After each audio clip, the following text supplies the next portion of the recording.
The OBD socket is located in the footwell of the driver's side underneath the dash. No display on the OBD reader. This is usually a blown fuse in the fuse box, located passenger side behind the glove box.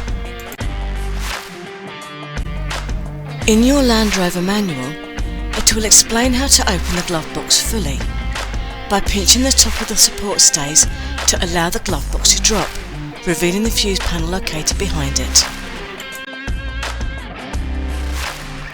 Number 63 in the handbook is a 10 amp mini blade fuse. Picture on the left. This is where the fuse is located. It is red in colour, denoting 10 amp fuse.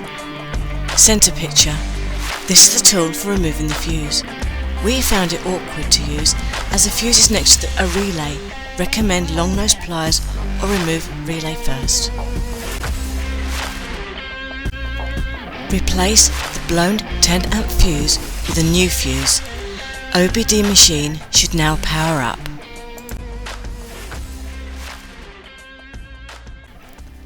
We hope this video has helped. Thank you for watching.